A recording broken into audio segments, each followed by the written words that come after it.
दो बैस समाज के सिटिंग एमपी वे टिकट हो गए। तो ये चर्चा थी कि वहाँ इसको लेकर के बैस समाज में नाराजगी है, जो बीजेपी का कोर वोट बैंक कहते हैं। तो रितु जायसवाल बैस समाज से आती हैं, जो मैंने आपसे चर्चा की। और इस बार के चुनाव में लालू प्रसाद ने भरसक एनडीए से सीटें जीते कैसे, इसलिए कि 39 सीटें जीती है यदि एनडीए ने, तो विपक्षी महागठबंधन को फतह करना, अधिक से अधिक सीट जीतना, अपनी मजबूत स्थिति दर्ज करना, और जो बिहार में 40 सीट जीतने का जो एनडीए का दावा है उसको ध्वस्त करना, जो मंशा थी, इसके लिए लालू प्रसाद ने बड़ी सूझबूझ से इस बार सीट शेयरिंग की अपने सहयोगी दलों में भी। अपने लिए भी 23 सीट लड़ रहे हैं उसमें। तो रितु जायसवाल को वहाँ कैंडिडेट होने से लड़ाई सीधी हो गई है। आप देख रहे हैं 4 PM और मैं हूं अभिषेक मिश्रा।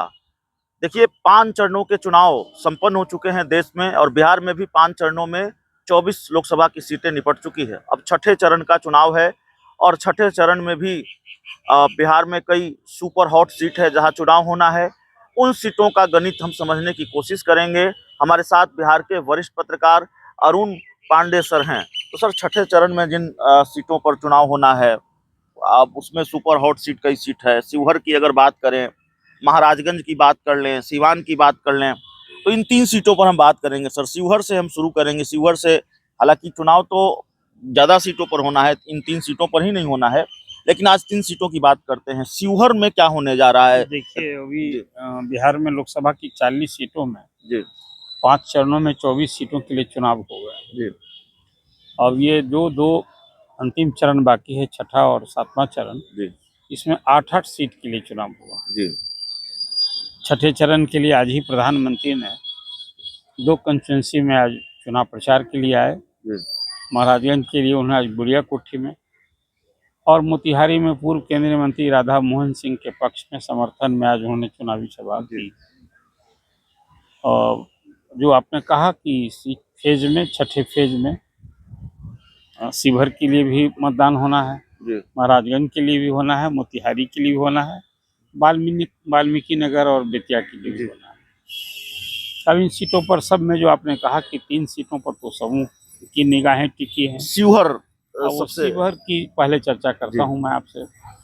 ये सारी सीट, अब जितनी सीटों के लिए शेष जो चुनाव होगा, ये सब एनडीए की कब्जे वाली सीटें हैं।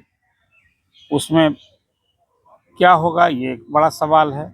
शिवहर में वो सीट थी, रमा देवी बीजेपी की एमपी थी, सिटिंग एमपी थी, उनका टिकट कर दिया बीजेपी ने, उनको टिकट नहीं मिला, और उनकी जगह ये सीट जदयू के हवाले हो गई।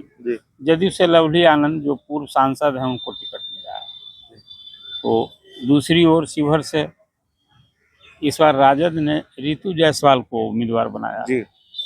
तो महिला उम्मीदवारों के बीच सीधी लड़ाई है। अब वो सीट में अब बैस समाज से आती हैं रितु जायसवाल, और बैस समाज का जो वोट कहते हैं कोर वोट बैंक, तो बीजेपी की मानी जाती है। उसी से सटी एक कंस्टिट्यूंसी है सीतामढ़ी, जहां सुनील कुमार पिंटू सिटिंग एमपी जदयू के थे, उनको बेटिकट कर दिया। उनकी जगह विधान परिषद के सभापति देवेश चंद्र ठाकुर जी को कैंडिडेट बनाया था।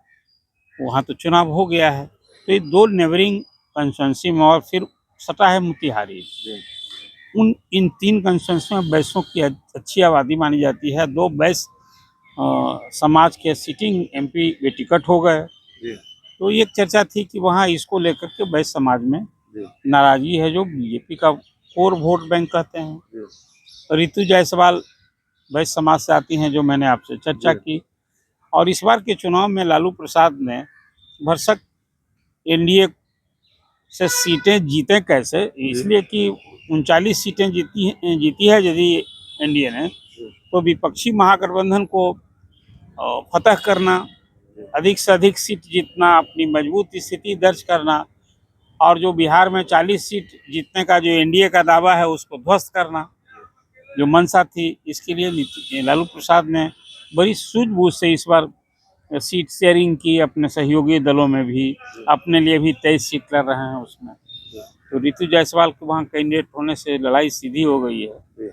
और अब तो ये देखना बड़ा दिलचस्प है कि वहाँ यदि बैस का वोट भी यदि राजद के खाते में, एमवाई तो पहले से है वहाँ, और वैसे वोट अगर हाँ, शिफ्ट हो गया तो फिर शिफ्ट हो गया तब तो फिर एनडीए के लिए वो सीट मुश्किल हो जाएगी। मुश्किल नहीं तो फिर कैसे सीट आएगी, वो सीट तो फिर और इसका खतरा है कि वैसे वोट शिफ्ट हो सकता है। अभी तो फिलहाल ये लोग वहाँ मान रहे हैं कि बैस वोट यदि एनडीए के खाते में चला, एनडीए से शिफ्ट किया आरजेडी में, तो एक नया सामाजिक समीकरण भी राजद के लिए बिहार में बनेगा और फिर एनडीए के लिए वो सीट जो है आसान नहीं होगी। महाराजगंज और सिवान में क्या होने जा रहा है? देखिए सिवान की चर्चा मैं आप करूं, सिवान की सीट एनडीए की सीट थी जी।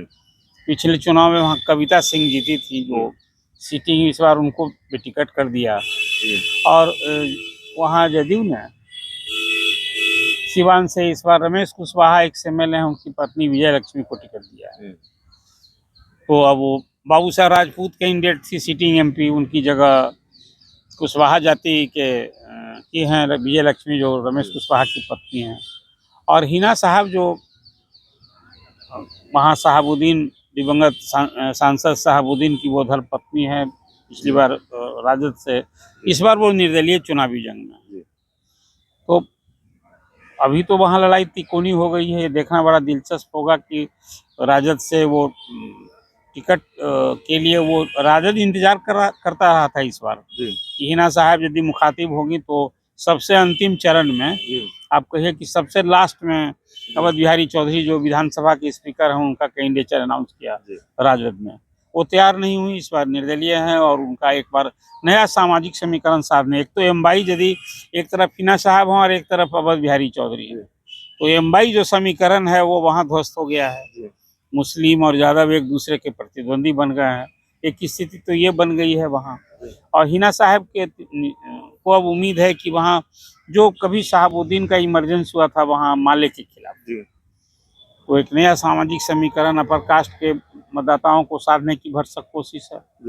अब एक बड़ा दिलचस्प वहाँ पहलू है कि साहबुद्दीन की पत्नी हैं हिना साहब, तो मुस्लिम वोट में तो कोई अभी द्वंद्व नहीं दिख रहा है, वो वोट उनके सामने है, लेकिन सिर्फ एक समाज जाति के वोट से तो कोई किसी की चुनावी नहीं या पार नहीं, उसमें जुटता कौन सा वोट है, एक बड़ा सवाल है। और अब सवाल है बैस समाज का कि सिवान में जो खास सिवान शहर में और सिवान में जो बैस समुदाय है वो किसका रुझान किधर होता है। देखिए वहाँ बैस समाज का जो वोट है वो वही वोट जो है वो निर्णायक होगा। यदि वो वोट मुखातिब हो जाता है यदि हिना साहब के लिए, तब तो एक नया प्रयास जो उनका है वो नया इतिहास भी गढ़ जाएगा कि हिना साहब भी वहाँ बाजी मार सकते हैं। और वो वोट यदि नहीं बनता है तो फिर तो लड़ाई होगी सीधा सीधी, नरेंद्र मोदी का नाम काम और चेहरा, ये उम्मीद है वहाँ एनडीए को, तब फिर राजद और जदयू के बीच की लड़ाई होगी। तो हिना साहब का वो फैक्टर जो खुद अपना वोट, अपर कास्ट का वोट और खासकर बैस समाज का वोट, ये यदि बात बनती है तो फिर कहीं ना कहीं हिना साहब के लिए वो सीट है, लेकिन मुकाबला भी तिकोनी लड़ाई है वहाँ। महाराजगंज में क्या होने जा रहा है? ये महाराजगंज की सीट जनार्दन सिंह सिग्रीवाल वहाँ सिटिंग एमपी हैं बीजेपी के, इस बार वहाँ से कांग्रेस के प्रदेश अध्यक्ष के सुपुत्र अखिलेश सिंह जो हैं, उनके सुपुत्र वहाँ आकाश चुनाव लड़ रहे हैं। तो लड़ाई तो वहाँ सीधी है। वो आपको याद होगा वो प्रभुनाथ सिंह का कभी राजनीतिक दुर्गढ़ कहते थे, वहाँ प्रभुनाथ सिंह तो अब खैर अभी वो चुनाव नहीं लड़ सकते हैं, इस पर चर्चा थी कि उनके भाई सुपुत्र चुनाव लड़ेगा, और वो सुपुत्र तो इस बार फिर वो जा मिला है जदयू में राजद छोड़ दिया है। और अब वो है कि एक तरफ भूमिया और एक तरफ राजपूत, फिर वही एक समीकरण जो है, जैसे बिहार में इस बार बड़ी सूझबूझ से जो मैंने आपने कहा कि अपर कास्ट को यदि ये मानते थे कि लालू विरोधी वोट हो गया है, तो लालू प्रसाद ने, आपने देखा नहीं वैशाली में उसी तरह की लड़ाई है जो लड़ाई महाराजगंज में हो गई है, भूमिहार और राजपूत। अब अपने अपने हित साधने के लिए वो तो एकता रहेगी नहीं। अब वहाँ जो इन दोनों जाति के अलावा जो दूसरी जाति के मतदाता हैं वो वहाँ ब्राह्मण्स के भी वोट हैं। तो एक चीज़ वहाँ मैं स्पष्ट करूँ कि वहाँ अभी आकाश सिंह के लिए इसलिए कठिनाई हो रही है कि कांग्रेस में ही वहाँ बागी विद्रोही बन गए हैं। जी, विजय शंकर दुबे वहाँ महाराजगंज के सीटिंग एमएलए एमएलए हैं। जी वो खुद टिकटार्थी थे, चाहते थे चुनाव लड़ना, बात नहीं बनी। उनका सुपुत्र जो है वो पार्टी छोड़ दिया है। फिर उसी समय वहाँ आशीनाथ तिवारी हुई, कई कांग्रेस के लोगों ने पार्टी छोड़ी है और प्रदेश कांग्रेस अध्यक्ष की रीति नीति काम शैली से नाखुश हैं। खुद विजय शंकर दुबे ने भी पार्टी नेतृत्व पर, प्रदेश के नेतृत्व पर, उनकी कार्यशैली पर और वो खास करके वहाँ महाराजगंज को लेकर कई सवाल उठाया है। तो खुद कांग्रेस को आंतरिक विरोध झेलना पड़ रहा है और इसके कारण है कि जो स्थिति बनी है उसमें बड़ा कठिन होगा। मुझे लगता है कि वो सीट फिर जो स्थिति रहेगी, कांग्रेस का अंतर विरोध, घात प्रतिघात जिसको आप कहते हैं चुनाव में, तो वो सीट फिर तो कहीं ना कहीं कांग्रेस के लिए वो सीट कहाँ बनती है। तो अब तो एनडीए की भी राह आसान हो गई है जी। तो ये 3 सीटों की जो स्थिति है वो ये है और मुझे लगता है कि जो चुनाव अभी 16 सीटें बची हैं, 8 सीट छठे चरण में और 7वें चरण में भी 8 सीटें होंगी। फिलहाल वो सारी सीट एनडीए की कब्जे वाली है और उसमें फिलहाल जो तस्वीर बनी हुई है इसमें एक सिर्फ जहानाबाद में कहीं दिख रहा है कि जो अगले 2 चरणों में चुनाव होने की जहानाबाद की सीट सिर्फ अभी एनडीए के लिए लगता है कि वहाँ बहुत जद्दोजहद है।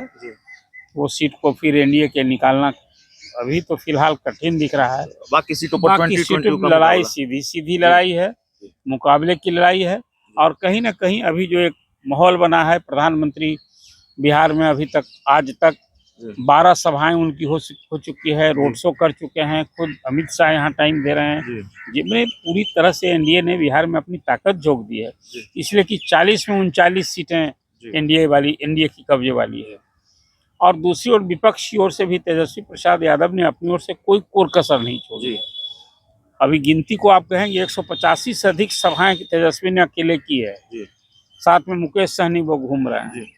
तो ये तेजस्वी के लिए भी एक इस बार का चुनाव सचमुच एक बड़ी परीक्षा है कि अब उस करीब मेहनत की बदौलत पिछले चुनाव में तो राजद का खाता नहीं खुला था, इस बार खाता ही खुलना सिर्फ तय नहीं है। इस बार उस राजद के खाते में कई सीटें आनी हैं। अब वो कई सीट में कितनी सीटें होंगी थोड़ा इंतजार कर लीजिए, वोट हो जाने दीजिए। पहले इस तरह का कोई गणित का आकलन करना मुझे लगता है कि वो उचित नहीं होगा, लेकिन ये तय है कि बिहार में एनडीए की सीटें जो 39 हैं वो घटनी तय है। अब घटकर कहाँ तक जाएगा ये देखना है। हाँ, वो कहीं डबल डिजिट होगा कि सिंगल डिजिट में रहेगा महागठबंधन, इसलिए 39 सीटें जीती हुई है, वो यही सवाल है। लेकिन ये फिलहाल कहा जा सकता है कि बिहार में भले ही एनडीए दावा करे कि हम 40 में 40 जीतेंगे, देश भर में कॉल भले है कि हम जीतेंगे 400 के पार, लेकिन बिहार में 40 नहीं 39 भी जीतना बहुत कठिन है, फिलहाल यही कहा जा सकता है। तो देखिए, छठे चरण में 8 लोकसभा सीटों पर चुनाव होना है। उन 8 लोकसभा सीटों में जो सुपर हॉट सीट है, शिवहर की, सिवान की, महाराजगंज की, उनका क्या हाल है उसको हम समझने की कोशिश कर रहे थे वरिष्ठ पत्रकार अरुण पांडे सर के जरिए। इस पूरी रिपोर्ट में इतना ही। बहुत बहुत धन्यवाद।